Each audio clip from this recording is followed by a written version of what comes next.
You're listening to an Ono Media podcast.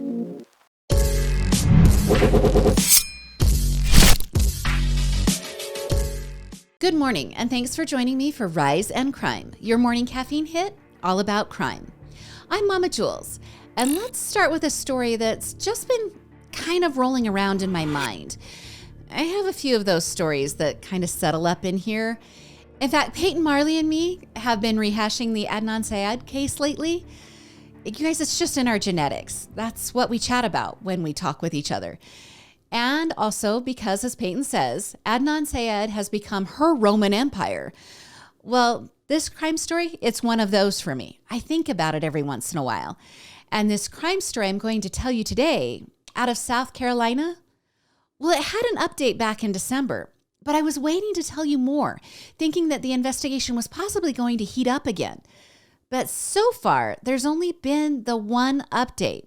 And I figured today was as good as any time, and I'll share the concept of the case that's been rolling around in the deep recesses of my mind, and maybe it'll start rolling around in your mind too. All right, let's just start from breaking down the timeline. On January 26th of last year, 22-year-old Tyler Doyle and his good friend Christian Holden decided to go duck hunting on a frigid winter day.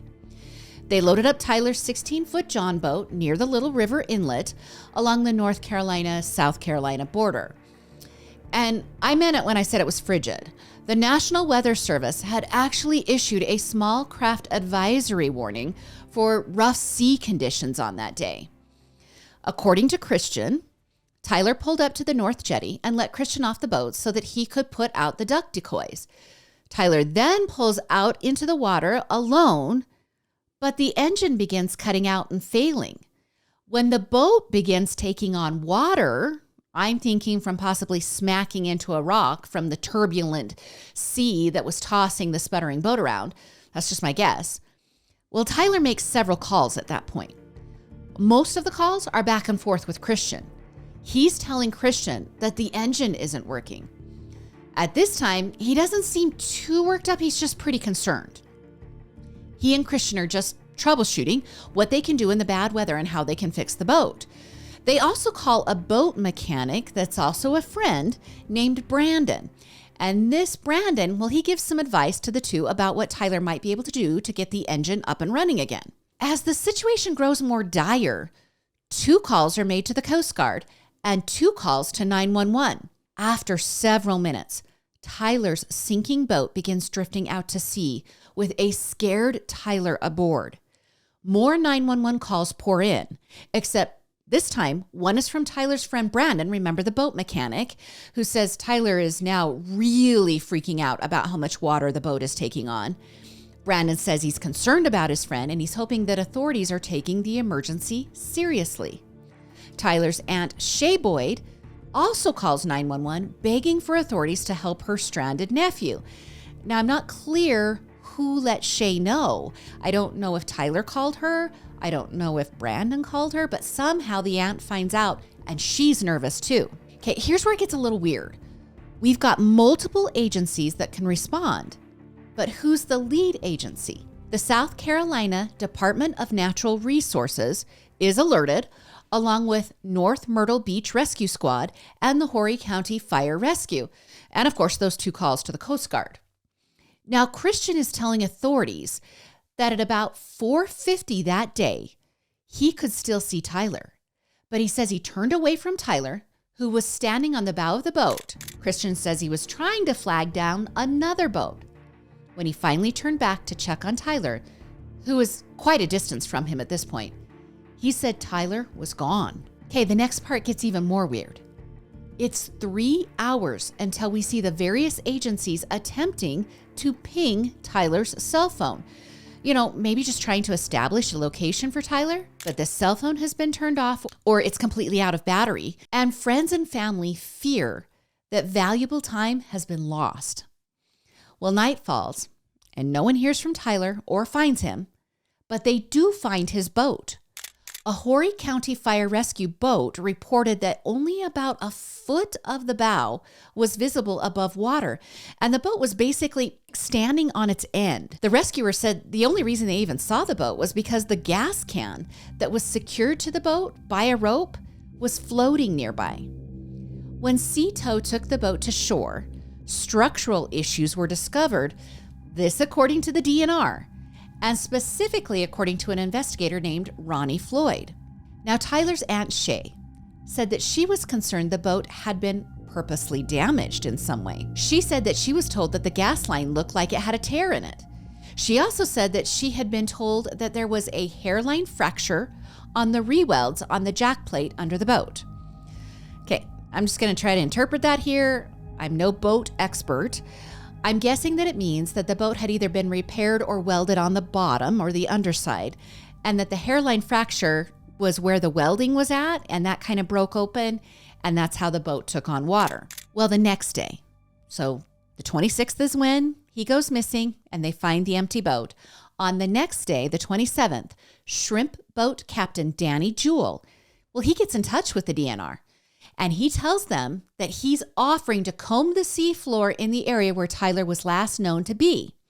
He says he can use his fishing net to see if he can snag anything.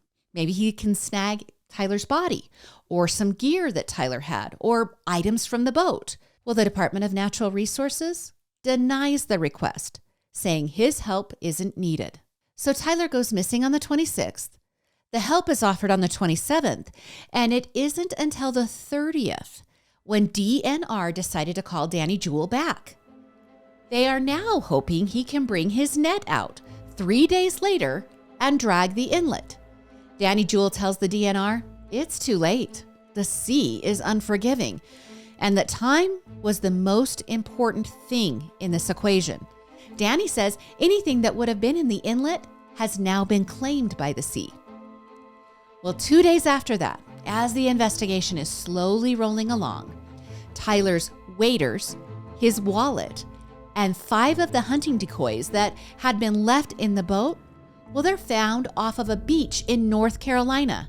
Okay, that beach, it's 20 miles north of the Little River area where Tyler and Christian were duck hunting. Okay, this confuses so many, and the rumors in the area, they just start to explode. People just can't see how those items would naturally be found in that area. They are speculating that someone, maybe a member of the family, or maybe Tyler's wife, or maybe someone who was trying to possibly harm Tyler, might have put those items there. Okay, I've given you all of that backstory. Now we need to back up and I need to tell you what was going on during that time. Well, just one day after Tyler's disappearance, a GoFundMe had been established for Tyler's pregnant wife, Lakeland. Okay, I want you to keep something in mind here. Anyone can start a GoFundMe. If one was started for Lakeland, it doesn't mean it was started with her complete cooperation. And maybe it was. And in this case, it appears her friend started the crowdsource account. So you would deduce that she knew it was going to be started and that at least she wanted it to happen. Well, after the rumors and the speculation started flying, Lakeland asked for the GoFundMe to be shut down. She said she was being harassed online for decisions that had been made by her and Tyler's family. Okay, what are those decisions? What's causing the stir? Well, here's one of them. Lakeland had a gender reveal posted 1 day after Tyler disappeared. Okay, it seems her friends possibly put the post up, as far as I can tell. But lots of people had issues with that. Tyler's missing and all of a sudden she's going to put up a gender reveal? Then also a registry was posted for people to buy stuff for the little girl that Lakeland's pregnant with. All right, the social media mafia also had issues with this because they felt it was just kind of poor taste to be asking for these things and not really be showing as much worry or interest about your missing hubby. Again, her friends could have built the registry, or maybe it was her. We don't know. People do unusual things during grief. All I do know is she isn't owning up to any of it. I'm just here to tell you what's going on in the early stages of Tyler missing. Okay, there's more. People were also frustrated with the fact that initially Christian's name Okay, remember that's Tyler's friend who was with him that day. Well, Christian's name was not released, which made people think something was being covered up. Why not tell who Tyler was with? And online social media users felt the family, they just hadn't reacted quickly enough by filing a missing persons report on the very first day and by treating the situation with maybe a little too much leisure. Well, the information that was released by law enforcement also caused a stir online. Like, it just keeps going, you guys. Here's why that information caused a problem. The information that law enforcement released varied depending on who was releasing it. When the items belonging to Tyler were found, the family gave one location of where the items had been discovered.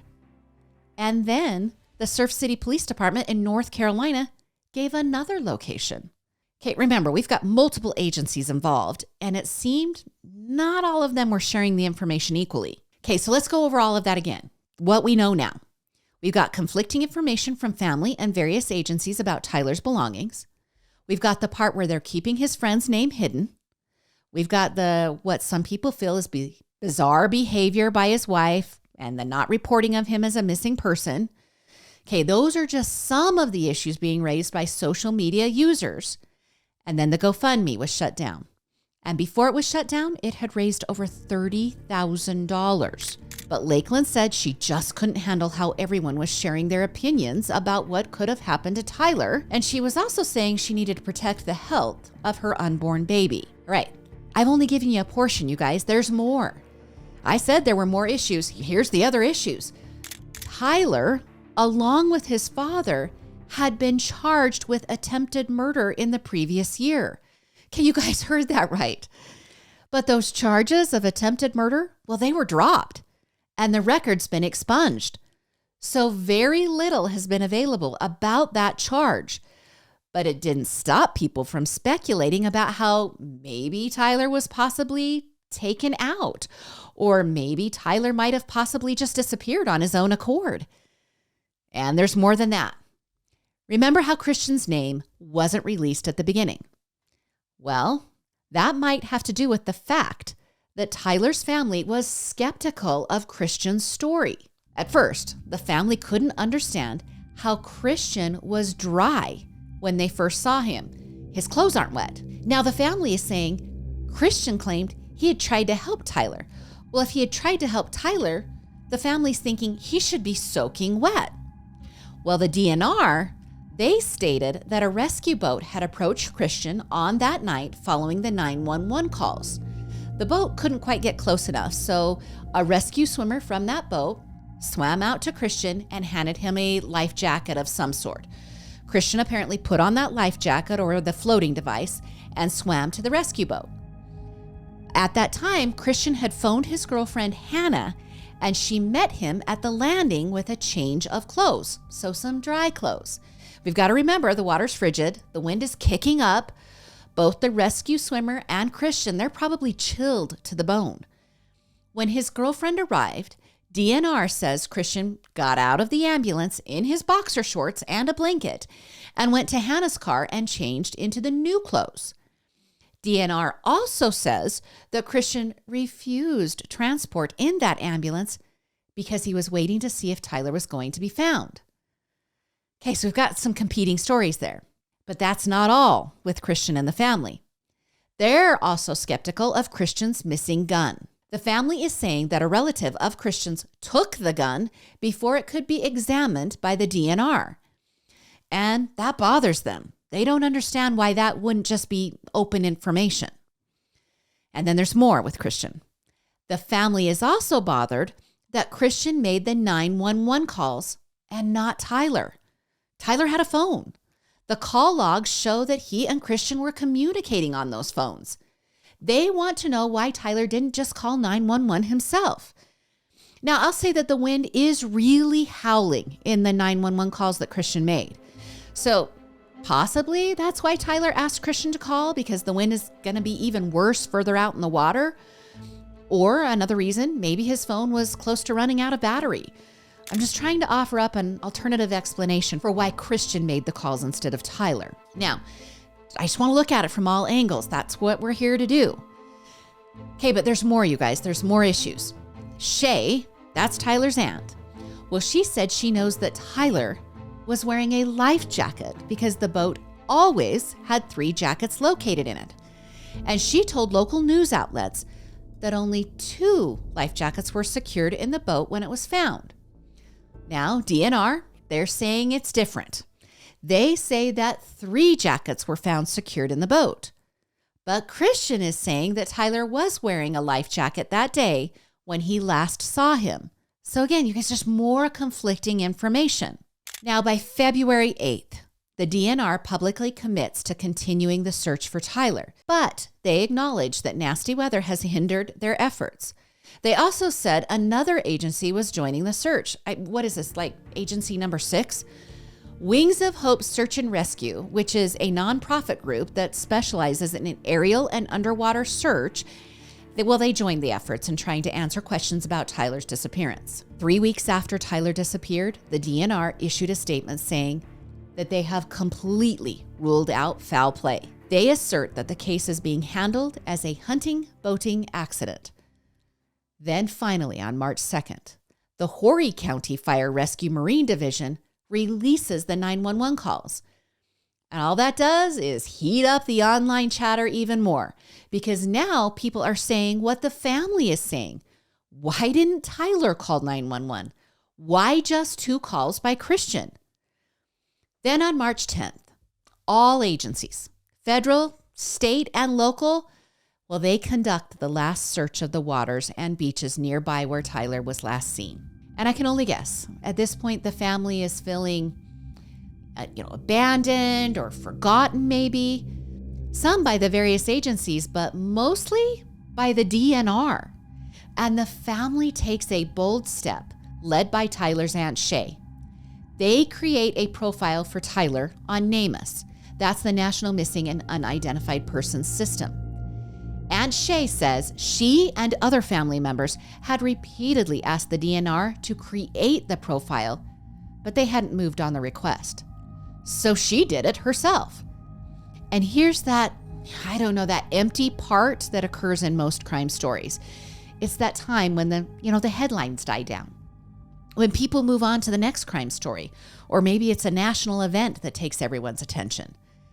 And during that suffocating silence, Tyler's daughter, Paisley, is born in April. And you guys, she's healthy and beautiful. All's well. And Lakeland, she's moving on with life, but not without criticism. She moves out of the house that her and Tyler shared that was located on Tyler's grandparents' land. And it's unclear if she just decided to change residence or if she was kind of asked to leave, because she also has a new man in her life. And the next part is up for debate. Some say this new man is one of Tyler's good friends. Some say it's just a local kid, that because of it being a small town, Tyler knew this guy and this guy knew Tyler. Whatever the case, it seems the two were dating on the down low, and people went ahead and assigned nefarious reasons for the secret relationship.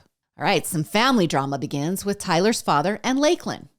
In June, Brian Doyle, that's Tyler's dad, he files a lawsuit against Lakeland, claiming she stole 3 rifles of Tyler's when she moved. Eventually, the rifles are returned to Brian Doyle, and it seems that the suit was dropped. But the undercurrent of frustration is clearly flowing. It's flowing between Tyler's family and the DNR. And with all the tension, the DNR finally announces it will work with NamUs to add DNA samples from Tyler's parents. This is 4 months after the profile was created on NamUs by the family. It then takes another month before Brian Doyle's DNA is collected by the DNR. And then it's 4 more months before anything further happens in the case. And that brings us to the update. On December 7th, SLED joined the case. At least that's when they told the family they had joined the case. DNR claims it happened the month prior, but the family, led by Shay, remember that's Tyler's aunt, she tells the Post-Courier that she had to, quote, raise hell to make sure that another agency looked over what had been done by the DNR. She told the Post-Courier that a huge weight had been lifted off her shoulders when she was told SLED had finally joined the investigation. Now, the family has consistently been frustrated with the DNR for not acting quickly enough, from the day Tyler goes missing to denying the help from the shrimp boat captain, which, by the way, DNR says never happened, and then also the delay in even naming Tyler as a missing person. And a spokesperson from SLED says they are far more equipped to handle a missing persons case. And they didn't hesitate to ask for the public's help in Tyler's case either. A DNR spokesperson said in December that they have received various tips from the public about possible sightings of Tyler Doyle, and that is why they requested the help of SLED so that they can review the file and assist with missing persons inquiries. Okay, you guys, who's right here? So much he said, she said. Is it Shay who claims she had to raise hell? Or is it the DNR who is saying they're just trying to do right by Tyler's case? And maybe it's a little bit of both. But I would call into question the delay by the DNR in turning the case over to SLED. If they had possible sightings and family was requesting it to happen, why even wait? So that brings us to the end. We're just going to have to see what happens from here. Are the sightings of Tyler credible? In my opinion, not likely. But guess what? My opinion doesn't matter. And hopefully SLED can confirm or excuse those sightings. And if you want to see all the phone records, if you want to hear the 911 calls, and if you also want to understand the family's distrust in the investigation, you can visit clear-truth.com. Okay, I'm going to say that again, clear-truth.com. And as far as the family issues, little Paisley needs as many people in her life that love her as possible. I hope that the family can work through their issues and love this little girl from all aspects of her life. And now let's head to Missouri, and I'll relay this horrific story about a mother killing her 1-month-old baby. Now, the debate will rage after the story, though, because was the killing accidental or purposeful? All right, earlier this week, 26-year-old Mariah Thomas was putting her 1-month-old baby named Zariah down for a nap. But instead of placing the infant in her crib, the mother placed the baby in a hot oven. After some time, someone called 911 reporting that an infant was not breathing. When first responders arrived on scene, they found the infant in melted clothing that was meant for sleeping, and the infant was the deceased little girl, and she was in the car seat that was resting on the floor in the living room. Now, I couldn't find clearly who called 911, but my thoughts are it's the same witness who explained to first responders that the child had been placed in the oven accidentally. Okay, that's not my word choice. It was the word choice of the witness, and that information was found in the affidavit. Okay, first responders described the scene as gruesome. The mother was arrested and charged with endangering the welfare of a child and also for the death of the child. She is being held in the county jail, and it is unclear if she is yet to be assigned counsel. Now, Sarah Boyles, she's a freelance journalist out of Illinois.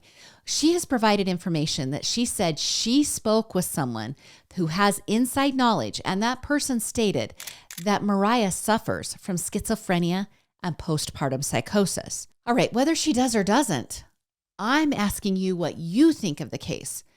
Remember, I brought you a story 2 weeks ago of an adult woman killing her boyfriend after the two had smoked weed together, and the woman had a psychosis event from that weed.